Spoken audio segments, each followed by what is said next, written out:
welcome to our podcast, Woohoo! Between Two Worlds. Welcome. My name is Lovely, and I'm here with Romy, and Lovely is being very humble. She's actually, her full title is Dr. Lovely Dizon. Yes, but we don't have to talk about that. That's totally okay. All right, Romy, do you want to tell us a little bit about why we're even here? Not in the existential sense. Okay.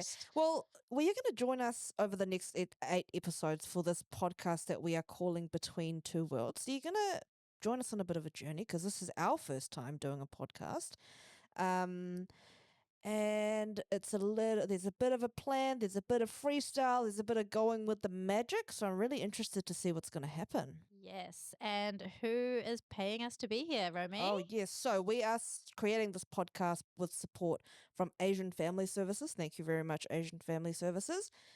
AFS is a mental health and social service provider that was founded almost 30 years ago. In Auckland, and when they first started their work, it was just literally 3 people in a tiny office, and they really wanted to raise awareness and support Asian people who were struggling with gambling harm. So that's sort of our humble roots, I guess. And now AFS has grown to an organisation of over 40 people. We work all across the country. We have counselling services. We've got peer support services. We do research. We do advocacy. We work in and around mental health, addiction, gambling harm, systemic advocacy, all sorts of things. So I guess my connection to AFS is that I actually work there. I am the manager for child and youth mental health at Asian Family Services. And I mean, we're just really lucky that we've got awesome leaders there who have been happy to support us with this project. Absolutely. So it's really cool that we get to spend some time talking about what it means to be Asian here in Aotearoa, what it means to be on a mental health journey, and what support might look like as we all journey through just being human and adulting things. So how did we end up here? What got us to this project? Maybe before we talk about that, should we talk about how we know each other? Because y'all may be listening to this chemistry and going, damn, they sound like supernatural. Which is awesome because we don't actually remember how we met. Was it at the advisory group? I feel like we maybe just started talking crap at it. Was it that we both got, I don't know if I can say who ran that hui, but where we both got really just like up in arms because they were being really awful to the Asian community. Sounds about right. Yes, I think we met. What about we give a bit of a context as to... So, okay, we're just going back a few steps. This may be a little bit of a theme as we go forward, so we appreciate you bearing with. But to go back a few steps, so my name's Roby. My background is in child and youth mental health. So I ended up working in the sector after 10 years of my personal lived experience accessing mental health and addiction services as a young person. And through that journey, I had some experiences of really, really great support. And then really, really terrible support as well. And all of those sort of experiences combined led me into working in mental health, studying in this area and taking up various different roles. Lovely also has a connection to youth mental health. Yes, I have made it part of my mahi, talking about Asian young people in mental health. So I did a PhD in public health, and my focus was on understanding 1.5 and second generation Southeast Asian young people's experience. Can you define that for us, Lovely? Because I know some of our listeners probably aren't familiar with that term 1.5 generation. Yes. So the proper definitions kind of differ, but generally if you're second generation, you were born, for example, here in New Zealand and both your parents are from a different country. 1.5 often means you've moved somewhere between the ages of like 0 and 12. So I spent a little bit of time hyperfixating on what ethnic identity development looks like for young people who were 1.5 second gen, and ways in which we can support them through mental health services, but other sort of support services as well. So that's sort of my connection into youth mental health. Yeah, so I very much come from the sort of practice side of mental health stuff. Lovely comes from research. And over the years, we've sort of found ourselves in similar environments. And I guess that is because in Auckland or in Aotearoa, there aren't a whole heap of people working in youth mental health, let alone Asian youth mental health, who bring a lived experience and are open about it. So naturally we end up sort of finding each other, and we kind of collect friends along the way, those of us who work together who have sort of a similar passion for the kaupapa. So yeah, we've ended up doing a whole bunch of things together over the years, Yeah, we've eh? done a bunch of different things. And I think, yeah, we started by collectively beefing against some individual or group, which is, if you know either of us, probably makes a bit of sense. It's kind of concerning that we can't remember what the issue was, but it's a good demonstration that neither Lovely or I are one to sort of sit and listen to BS of any sort, whether it's discrimination, racism, tokenization, whatever that might be. And I think we definitely played the like, oh, but like I'm a young person, so take what I say with a grain of salt. But I'm also going to stand my ground and be as precise as possible as to why I think what you're saying is both incorrect and harmful. Absolutely. And then I think we spent a bit of time hanging out at the Asian Family Services Ethnic Advisory Group with our Mm, monthly meetings and talking about all the different projects that sat both within Asian Family Services and some of the stuff that other members were doing, mm. which led us, I guess, to this project. Do you want Yeah. to talk a bit about where the fundings come from Yeah, for this piece of absolutely. work? So this podcast series is part of a wider project that we sort of call the Suicide Prevention Project here at Asian Family Services. What that means is we've been tasked by our funder to create a bunch of resources, I guess, and to put out a bunch of content in all different forms that promotes awareness around mental health and suicide prevention in Asian communities. So when we think about Asian communities, it's a really, really broad, thing, right? You've got like your grandparents who have moved here who don't speak any English and just do Tai Chi at the park every day. You've got like 1.5 and second generation people like us. You've got people in between. We've got our parents' generation. There's such a sort of breadth of generations and ethnicities that we cover when we talk about the Asian community. So part of the suicide prevention project is doing some mahi that's specifically targeted towards the 1.5 and second generation Asian New Zealand population. And the reason that we specifically want to target that group with this particular podcast is we, as 1.5 and second generation young people or young adults, have a very unique experience of growing up in two different worlds. I can for sure Between say, two worlds, yeah, almost. some may say between two worlds, exactly. Um, and we really wanted to capture some of those experiences, as well as the sort of the taonga, or the sort of the gift of those lived experiences that we've had as well. And we just felt like podcasts would be a great way to showcase that. The connection with the ethnic advisory group at Asian Family Services is that we have an ethnic advisory group or a network at Asian Family Services, and it's a collection of people who have various lived experiences around being Asian, around navigating life in Aotearoa, and navigating mental health and addiction challenges as well. So we very much use the lived expertise from that group to inform all of the work that we do, which means that even this with this podcast project, we have the expertise of lots of different people from our community behind us as we come into this piece of work. Yeah, I just realized we're probably not the greatest at whakawhanaungatanga for people who run meetings often or start spaces. We probably should talk about where our lived experiences in terms of where we're from and what we identify as. So I'm 1.5 generation Filipino. So I was born in a city called Angeles.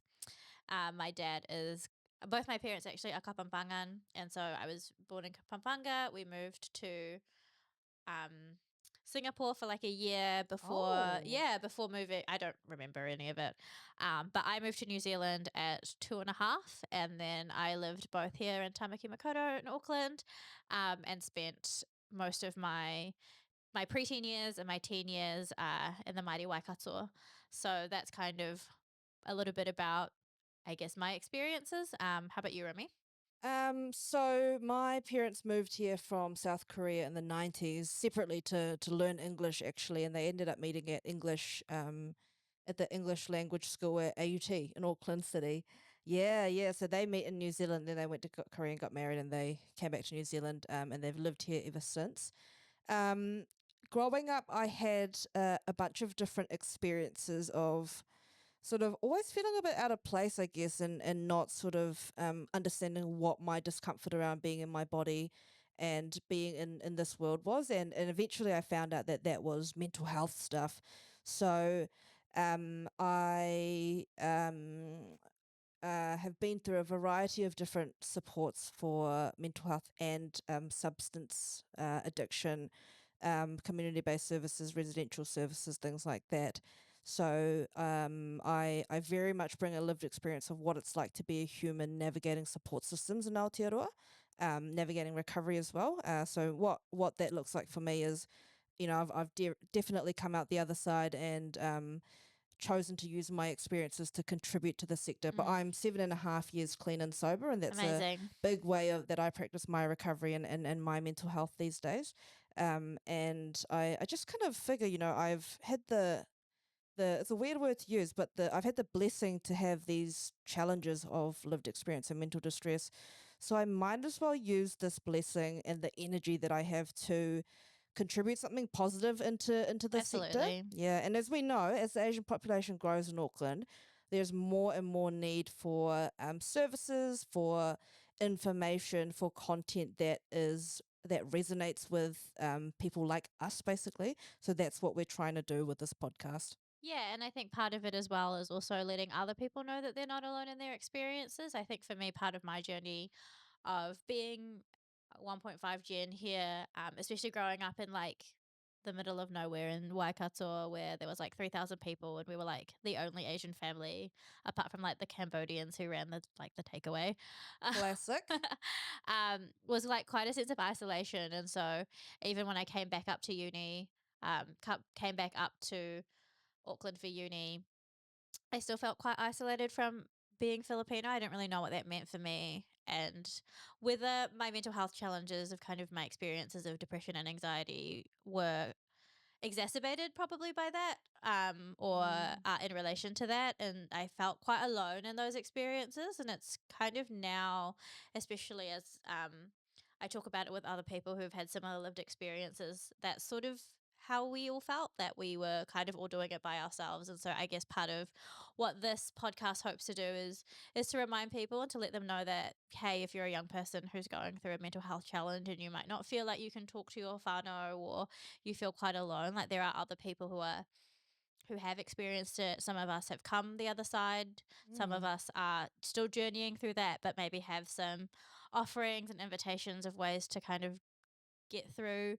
That's what hopefully this space will be as well. Mm. And even if you're not someone who's experiencing mental health challenges, we talk a lot around cultural identity, Mm, and we're going to be talking with our guests around our experiences as Asian people growing up and living and sort of being in New Zealand as well. And I think it's a universal experience that we have, growing up and adulting in New Zealand, that we do often feel different from other people, mm, and there are things about our lives and our families and our values and the way that we see ourselves in the world that are different to the mainstream population.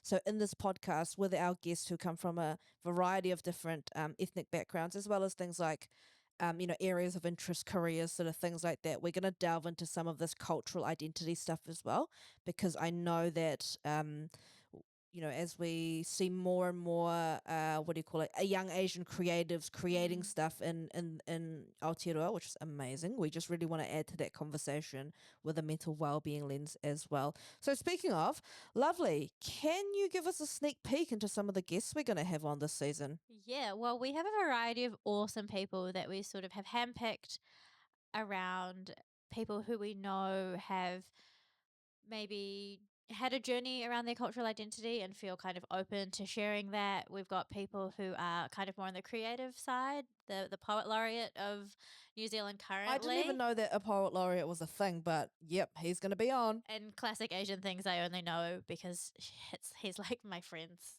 cousin. We've got people who work in the youth mental health space, both here and in Punnik in Wellington. We've got one of Romy's awesome peer support workers. Mm. And yeah, we've just got some people from a variety of different backgrounds who will talk hopefully about not just their ethnic identity or their cultural identity kind of growing up, but even how it has shaped kind of the decisions they've made as they've gone into university or chosen their career fields.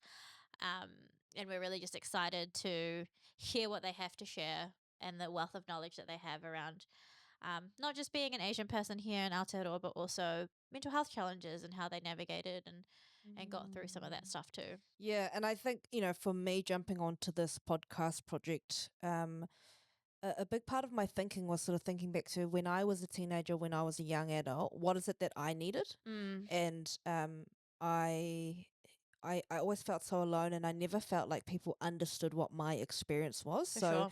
it's quite cool being able to sit in this chair by the in front of the mic here and create stuff kind of for younger me. Yeah, we talk For about that a sure. little bit in the series as well, but for younger me and all of those sort of those things that we needed when we were younger and we were isolated and we didn't have role models from the For Asian New sure. Zealand community. Yeah, particularly because compared to maybe other diasporic communities in the world, the Asian population is still quite well. I mean, New Zealand is still relatively like a young country, so often our diaspora is still quite young as well. So perhaps part of the reason we didn't have people who looked like us growing up is just because there weren't many of us around. True that. I went to a very white high school, so I remember coming to uni and being really surprised when friends would be like, "Yeah, we did like cultural days at my school," and I was like, "Oh, I mean, I don't even think they pronounce my last name right at school, so that's awesome." What did you Um, get at school? got a lot of Dizon. Mm? Some people just went full white and were like Dixon. I was like, all That's right. crazy, eh? But lovely surname is spelled Dizon, Yeah. by the way. Yeah. So it was definitely an interesting time. And so what do we think? What are some of the things you think we'll cover over the next 8-ish episodes? Yeah, I think what I've noticed is when you put a bunch of Asian New Zealanders in a room, there's all, regardless of whether how well you know them or not, there's always this level of commonality that I Mm, experience. This kind of, I guess, it's a level of safety that we can, for sure. as a way to describe it. So I think that we're going to have lots of insightful discussions, obviously. I think we're going to have lots of moments where someone shares something and we go, oh, yeah, me too. Me too. I've had a very similar Yeah. experience to this stuff as well. Hopefully, lovely, you and I get a chance to reflect on some of our own experiences as well while we connect with our guests. Yes. I think as nature of both of our roles, myself as a researcher, and I don't think Romy said, but she's also a qualified counselor. And Yes. so often sitting in kind of the listening space, I think it'll be cool for us to then be able to actually talk about our experiences. I don't know Totally. about you, Romy, but as part of my job, I tend to just listen and I love Mm. listening. Um, but being able to be like, oh, actually, yeah, I remember that I went through that too, or that's actually something I've Mm. experienced as well. Absolutely. I find that as a professional now, so I am a qualified mental health and addiction practitioner, and as a professional, often I am showing up to my work or my Monday to Friday. I'm showing up as Romy the professional, right? Romy Mm. the mental health worker. But it's really cool when I get those moments to kind of peel that layer back a little bit and be share connect with some of my lived experiences and share those stories as well, because I find that that's where the real gold comes from, is talking about our lived experiences. um so I'm interested to see how it plays out, eh? Me too. And I think maybe before we start asking lots of people what they think mental health is and what mental well-being has been like for them, we should probably let people know what mental health and mental well-being is like for us. Yeah. Do you want to start? Yeah, absolutely. I mean, if we look at what the World Health Organization's definition, lovely just side at me. Oh god. Basically, well-being or health, the definition, dictionary, or if you look at the powers that be, is around an absence of illness. Mm-hmm. That's the definition that is used a lot of the time. For me, mental health is around how do I feel about myself? Mm-hmm. How do I feel about myself in relation to this world? And then how do I feel walking through and journeying through Mm-hmm. this world? So I've had a significant number of mental health and addiction related challenges over the years. So nowadays for me, I feel incredibly content seeing where my Mm. life is now and knowing that for the most part life is pretty awesome. It's Yeah. pretty great. Yeah, Cool. and I literally get paid to talk, which is and listen. But I get paid to do mahi in a space that I really, really care about, Mm-hmm. which is unheard of as well. So I am like a solid 9 out of 10 today. We're Nice. doing good on the mental health front today. The one missing point is from a little bit of drama going on at work. Just the nature of managing a mental health service is that, often you've got things happen. You've got young people who aren't doing too well. So a little incident going on. But other than that, I'm feeling pretty good today. What about you? Nice. Yeah, well, for me, mental well-being has changed a lot in the way that I thought about it.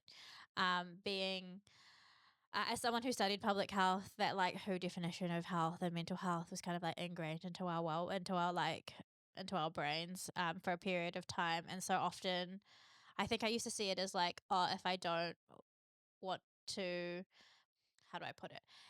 Being mentally well just meant not being mentally unwell.